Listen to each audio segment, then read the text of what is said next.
నమస్తే, welcome to BRK health. నేను పద్మ. ఈరోజు మనతో పాటు స్టూడియోలో ఉన్నారు chief clinic dietitian doctor Srilatha గారు. వారిని అడిగి మరిన్ని విషయాలు తెలుసుకుందాం.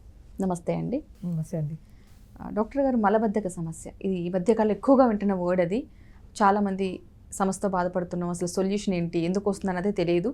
అండ్ ఎస్పెషల్లీ ఫుడ్ ఏం తినాలో అంతకంటే తెలియదు వాళ్ళకి. అసలు ఎందుకు వస్తుంది, రీజన్స్ అండ్ ఫుడ్.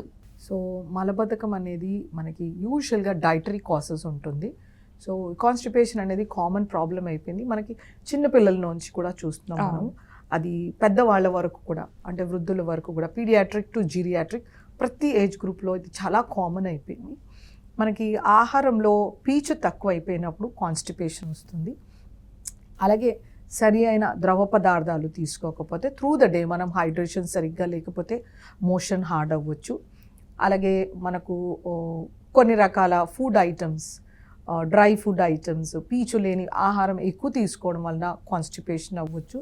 లేకపోతే మన ఇంటెస్టైన్లో సరిగ్గా మాయిశ్చర్ అబ్జార్బ్ అవ్వకపోయినా కూడా కాన్స్టిపేట్ అవ్వచ్చు. కొద్ది రకాల మాత్రల వలన, అంటే మనకి కొన్ని ఓపియాయిడ్స్ ఉంటాయి, వాటి వలన కూడా మనకి కాన్స్టిపేషన్ అవ్వచ్చు. అలాగే మన ఐరన్ కరెక్షన్ ఇచ్చే మెడిసిన్స్ వలన కూడా మనకి కాన్స్టిపేషన్ అవ్వచ్చు. కాల్షియం ఛానల్ బ్లాకర్స్ వలన కూడా అవ్వచ్చు. లేకపోతే యాంటీ డిప్రెసెంట్ మెడిసిన్స్, అలాగే డిప్రెషన్లో ఉండే వాళ్ళకి కూడా కాన్స్టిపేషన్ అవ్వచ్చు. చాలా స్ట్రెస్ ఉండే వాళ్ళలో కూడా కాన్స్టిపేషన్ అవ్వచ్చు. హైపోథైరాయిడిజంలో కూడా కాన్స్టిపేషన్ అవుతుంది. కొన్ని రకాల పేగు జబ్బుల్లో డైవర్టికులైటిస్ ఉంటుంది, దాంట్లో కూడా కాన్స్టిపేషన్ అవుతుంది. లేదు intestinal obstruction, sub acute intestinal ఆబ్స్ట్రక్షన్లో కూడా మనకి కాన్స్టిపేషన్ అవుతుంది. ఒక్కొక్కసారి మోషన్ హార్డ్గా అయిపోయి కొలన్లో అబ్స్ట్రక్ట్ అవుతుంది, ఫీకల్ ఇంపాక్షన్ అంటారు, పెద్దవాళ్ళలో చూస్తుంటాం. డ్రై హార్డ్ స్టూల్స్ అవుతాయి. లేదా మన రెక్టల్ మసిల్ స్పింక్టర్ అనేది లూజ్ అవ్వడం వలన వాళ్ళు మోషన్ పాస్ చేయలేక రెక్టంలో లోడ్ ఆఫ్ స్టూల్స్ ఉండిపోతాయి. అది కూడా ఒక రకమైన కాన్స్టిపేషన్ అయి ఉండొచ్చు. సో రకరకాల కారణాలు, మనం పీచు తక్కువ అవడం కానీ, లేకపోతే హైడ్రేషన్ లేకపోవడం కానీ, మాత్రలు ఉండొచ్చు, స్ట్రెస్ ఉండొచ్చు, కొద్ది రకాల క్లినికల్ కండిషన్స్ ఉండొచ్చు. ఏదైనా సరే మనకి కాన్స్టిపేషన్ వచ్చే ఛాన్సెస్ ఉంటాయి. సో ఆహారం అనేది చాలా important. So if what you start your day with, మనము లెట్స్ సే చపాతీ విత్ మనము సబ్జీ తీసుకుంటున్నాం, రొట్టెలు, కూర. So you will have good stool. మీకు మార్నింగే ఫైబర్ బాగుంటుంది. Let's say child eats bread with jam, ఒక 2 సైజుల బ్రెడ్లో జామ్ వేసుకొని తినడము, చీజ్ వేసుకొని తినడము. So white bread is pure maida and cheese has no fibre, butter has no fibre. So ఖచ్చితంగా baby constipate అవుతారు. సో మదర్స్ షుడ్ అండర్స్టాండ్ ఎట్లాంటి ఆహారం ఇవ్వాలి, ఇవ్వకూడదు. It is easy for the mother to send the child, ఓ bread తీసుకొని ఓ jam కానీ చీజ్ కానీ బటర్ రుద్దేసి వాళ్ళకి ఇవ్వడం, వాళ్ళు తినడం, ఎంజాయ్ చేయడం. Mother is happy, child is happy, because it saves labour for the mother, time, and the child is happy to eat. Both of them are happy. But what is happening with the child is important. అదే మనము ఇడ్లీ సాంబార్ ఇచ్చాము, 2 ఇడ్లీలలో 1 cup sambar వేసి ఇచ్చాము. So మంచి fibre వస్తుంది, మంచి proteins, vitamins, minerals వస్తాయి. So hydration కూడా ఉంటుంది సాంబార్తో. అలాగే మనం ఒక దోశ ఇచ్చాం, దోశతో పుదీనా చట్నీ చేయడం కానీ, గోంగూర చట్నీ కానీ, కరివేపాకు పొడి వేసాం. So it has got good amounts of fibre. Okay. అలాగే మనం గోధుమ ఉప్మాలో కూరగాయలు వేస్ట్ చేసాం, కొన్ని బఠానీలు కానీ, గోబీ పువ్వు, బీన్స్, క్యారెట్, ఆ గోధుమలోనూ ఫైబర్ ఉంటుంది, మనం వేసే కూరగాయల్లో fibre. It's an excellent food. అలాగే మనకి పెసరట్లు, మినపట్టు, వీటిని అన్ని మనం హోల్ గ్రామ్స్ పల్సెస్తో చేస్తాం. సో మంచి క్వాలిటీ ఆఫ్ ఫైబర్ వస్తుంది. వీటిని మనం అల్లం చట్నీ కానీ, టొమాటో చట్నీ, ఏవైనా కూరగాయ చట్నీ, ఆకుకూర చట్నీతో చేస్తే మంచి ఫైబర్ ఉంటుంది. అలాగే పిల్లలకి లంచ్ బాక్స్ అంటే first thing what mothers do is pulihora చేసిస్తారు. ఈజీగా ఉంటుంది, అలాగే పిల్లలు ఈజీగా తినేస్తారని. లేకపోతే ఒక కోడిగుడ్డు కొట్టి ఫ్రై చేసేస్తుంటారు, ఎగ్ ఫ్రైడ్ రైస్ చేస్తూ ఉంటారు, ఆర్ జస్ట్ కొంచెం జీరా రైస్ చేస్తుంటారు. సో ఇలాంటివి మనం ఆలోచించాలి. మనకి యావరేజ్గా అంత కూరగాయ, అంత పప్పు, అంత పెరుగు, మజ్జిగ కావాలి. సో ఆ చైల్డ్కి కానీ, ఆర్ ఫర్ అస్ ఆల్సో, చాలామంది లంచ్ బాక్సెస్లో కూడా పులిహోర ఇలాంటివి తెచ్చుకుంటూ ఉంటారు, జీరా రైస్ కానీ అలా. సో మనం ఆలోచించాలి, మనకు తీసుకునే ఫైబర్ తింటున్నామా లేదా. If the child wants or if a person wants it, salad అనేది ఇంపార్టెంట్. ఇప్పుడు మనం ట్రెడిషనల్ థాలీలో చూసుకున్నాం, మన సౌత్ ఇండియన్ థాలీలోనే మనకు ఒక రోటి పచ్చడి ఉంటుంది. రోటి పచ్చడి ఖచ్చితంగా కూరగాయతోటి చేస్తారు, లేదా కందులతో చేస్తారు, ఏదో ఒకటి మనకి. అందులో ఖచ్చితంగా వెల్లుల్లియో, ఉల్లిపాయలో మనకి ఎండుమిర్చి, పచ్చిమిర్చి, నువ్వులు అన్నింటిలోనూ ఫైబర్ ఉంటుంది.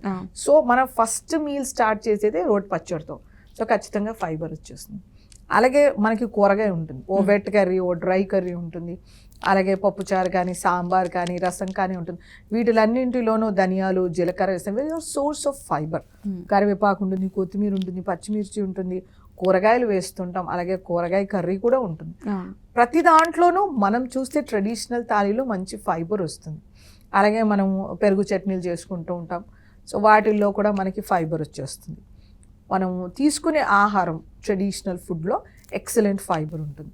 ఎప్పుడైతే మనం మన ఫుడ్ని మర్చిపోయి వేరే ఏదో తినడానికి ట్రై చేస్తాం చూడు, అక్కడ మనం పప్పులో కాలు వేస్తాం. So that's where we end up in troubles. So మనం ఆలోచించుకోవాలి, ఈ తినే ఆహారం మనకి శరీరానికి కరెక్టా కాదా. Yes, you need to satisfy your tongue, but ఎంతకాలం ఎన్ని రోజులు సాటిస్ఫై చేస్తున్నాం అనేది చూసుకోవాలి. సో పొద్దున్నే టీలో రస్క్ తినడం చాలా మందికి అలవాటు. పొద్దున్నే tea biscuits, Marie biscuits are very healthy, it doesn't have fat, that's a myth. So పొట్టలో గ్యాస్ ఫామ్ అవుతుంది, పొట్టలో మంట వచ్చేస్తుంది, ఖాళీ కడుపులో టీ తాగితే మానేసేయండి tea. You don't need to eat rusk and biscuits. We are not westerners. మన కల్చర్ కాదు బిస్కెట్స్, టోస్ట్ తినడం. పిల్లలు కూడా సాయంత్రంలో బేకరీ బిస్కెట్స్, ఉస్మానియా బిస్కెట్స్ అవన్నీ అలవాటు చేసేస్తారు. క్రీమ్ బన్స్ అని, దిల్కుష్ బన్స్ అని, what not, muffins, paper cakes, everything they give. వాటితో కాన్స్టిపేషన్ ఎక్కువ అవుతుంది.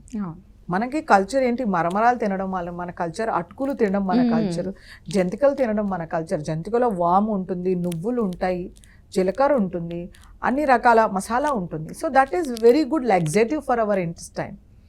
మలబద్ధకాన్ని తొలగిస్తాయి. మనం ఇలా కొనుక్కొని తింటున్నాం కదా వెస్ట్రన్ ఫుడ్స్, వీటితో కాన్స్టిపేషన్ ఎక్కువగా అవుతుంది. సో మనం బ్రేక్ఫాస్ట్ కానీ, లంచ్ కానీ, డిన్నర్ కానీ, స్నాక్ కానీ ప్రతి చోట ఫైబర్ ఉండేలాగా చూసుకోవాలి. హైడ్రేషన్ అనేది చాలా ఇంపార్టెంట్. మనకి మంచి కూరగాయల సాలెడ్, ఫ్రూట్స్ ఇలాంటివి తీసుకుంటే మంచిది. అలాగే మనం జ్యూసెస్ తాగడం వలన మళ్ళీ కాన్స్టిపేషన్ అయిపోతుంది అనమాట. సో ఫ్రూట్ని యాసిడ్ ఫ్రూట్గానే తీసుకుంటూ ఉండాలి. సాలెడ్ తీసుకుంటే కనుక మనకు మలబద్ధకం చాలా కంట్రోల్ అవుతుంది. కొంతమంది అంటూ ఉంటారు, అది ఎంతవరకు వాస్తవం మనకు తెలియదు, కానీ కరక్కాయ దాంతో మలబద్ధక సమస్యకి చక్కటి సొల్యూషన్ ఉందని అంటున్నారు. ఎలా? సో ఆయుర్వేదం ప్రకారం మనకి కరక్కాయ అనేది మల్టిపుల్ హెల్త్ బెనిఫిట్స్ ఉంటాయండి. సో కరక్కాయతో మనకి ఎక్సలెంట్ ఫైబర్ ఉంటుంది. దాంట్లో ఒక పర్గేటివ్ ప్రాపర్టీస్ అంటారు, కార్మినేటివ్ ప్రాపర్టీస్ అంటారు. సో మన ఇంటెస్టైన్ మొటిలిటీకి హెల్ప్ చేస్తుంది అనమాట. సో మనకది చాలా మంచిది. మనకది రెస్పిరేటరీ ట్రాక్ ఇన్ఫెక్షన్ కానీ, గట్ ప్రాబ్లమ్స్ కానీ, ఇంకా కొన్ని రకాల స్టోన్స్ ఫామ్ అవ్వకుండా కానీ, మనకు ఇన్ఫ్లమేషన్ రాకుండా కొన్ని రకాల ఇన్ఫెక్షన్ని కంట్రోల్ చేస్తుంది. సో మల్టిపుల్ హెల్త్ బెనిఫిట్స్ ఉంటాయి కరక్కాయకి. So as a clinical nutrition, నాకు తెలిసిన న్యూట్రిషన్ పాయింట్ ఆఫ్ వ్యూ చెప్పాను. It has got medicinal properties. మీరు అదే ఆయుర్వేదిక్ డాక్టర్ని అడిగితే చాలా ఇన్ఫర్మేషన్ ఇస్తారు మీకు. But it is a known fact, అందరికీ తెలిసింది. మనకి కాన్స్టిపేషన్ని రిలీవ్ చేస్తుంది. అలాగే మనకు పాలు మిరియాలు, పాలు పసుపు, ఇవి కూడా మనకి కాన్స్టిపేషన్ని రిలీవ్ చేస్తాయి అన్నమాట.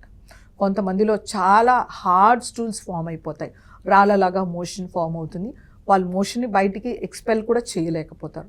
సో అలాంటి వాళ్ళకి ఈ కరక్కాయ కానీ, మనకి రకరకాల ఫుడ్ ఐటమ్స్ ఉంటాయి.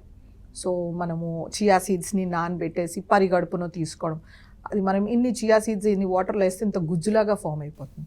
So that will absorb lot of moisture. So that is having lot of soluble fibre. Soluble fibre మనకి మెంతులు, చియా సీడ్స్, ఫ్లాక్స్ సీడ్స్, ఇవి మనకి మోషన్ని ఈజీగా పాస్ చేయడానికి హెల్ప్ చేస్తుంది. మనకి పపాయ, యాపిల్, జామకాయ ఇవి చాలా శ్రేష్టం మలబద్ధకాన్ని తగ్గించడానికి. ఎస్పెషల్లీ ఆకుకూరలు, పాలకూర, తోటకూర, చుక్కకూర, మనకి ఉల్లికాడలు, ఇవన్నీ మనకి మాయిశ్చర్ని లాగేస్తుంది, పేగులలో వెళ్ళి స్టూల్ని సాఫ్ట్గా చేస్తుంది అనమాట.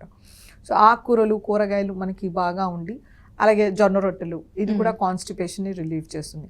కొంతమందిలో ఏంటంటే వీట్ తోటి కాన్స్టిపేషన్ తగ్గుతుంది, కొంతమందిలో వీట్స్తో కాన్స్టిపేషన్ అవుతుంది. అది ఇండివిజువలైజ్డ్, అది చాలా తక్కువ పర్సెంట్. మనకి కొర్రలతో కూడా మలబద్ధకం తగ్గుతుంది. అలాగే పెసరట్లు, మనకి ఫైబర్ ఉంటే కనుక క్యాబేజ్ ఇలాంటి వాటితో కూడా, క్యారెట్స్, బీట్రూట్స్, ఇవన్నీ ఎక్సలెంట్ ఫుడ్ అని చెప్పొచ్చు అనమాట మనం. థ్యాంక్ యూ సో మచ్ అండి. మలబద్ధకానికి సంబంధించి మంచి సొల్యూషన్స్ ఇచ్చారు. Thank you so much. Thank you.